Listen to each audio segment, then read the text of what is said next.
सबको ये लगता है कि रामचरितमानस या भगवान की कोई कथा हमने जो सुन ली है, अरे बहुत सुन ली, कितने साल कराते हैं, हर साल सुनते हैं, साल में 4 बार सुनते हैं, और जो सुनकर क्या होता है, अघा गए, अरे अब नहीं, अब तो आज नहीं जा रहे, अभी तो पहला ही दिन है, कल देखेंगे, अरे चलो तीसरे दिन से देखेंगे जब राम जी का जन्म होगा, अरे नहीं 5वें दिन चलेंगे। यानी जो अघा गए, जिनका पेट भर गया, तो उन्होंने रामचरित्र के विशेषता को जाना नहीं है।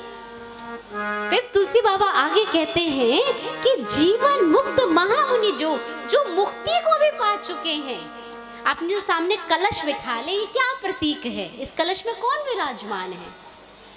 सारे देवता विराजमान हैं, सारे पूर्वज विराजमान हैं, सारी नदियां विराजमान हैं। वो सब इस कलशों में बैठकर कथा सुनते हैं। तो बाबा तुलसी बाबा कहते हैं कि जो जीवन मुक्त भी हो गए हैं, जिनको इस जीवन से भी प्रेम नहीं था, लेकिन जैसे ही उन्हें पता चलता है कहीं कथा चल रही है, कहीं भगवान के नाम का गुणगान चल रहा है, तो वो भी क्या करते हैं, अपनी इस जीवन मुक्त अवस्था को, परम बीज अवस्था को त्याग कर इस कथा में प्रवेश करते और हरि गुण सुनत निरंतर, जो वो भी हरि का गुण सुनना चाहते हैं, भगवान की निरंतरता को जानना चाहते हैं कि प्रभु आखिर तुम हो कैसे, तुम्हारा प्रताप क्या है, तुम्हारे प्रताप के आगे हम कैसे अपने आप को नतमस्तक कर दे प्रभु। आपकी कृपा पात्रता ही तो है कि आपने हमें अपना बना लिया।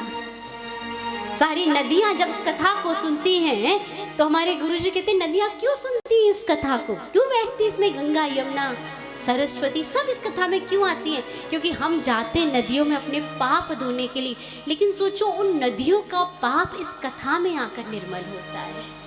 वो अपने आप को इस ज्ञान रूपी कथा में आकर अपने आप को पावन करती हैं।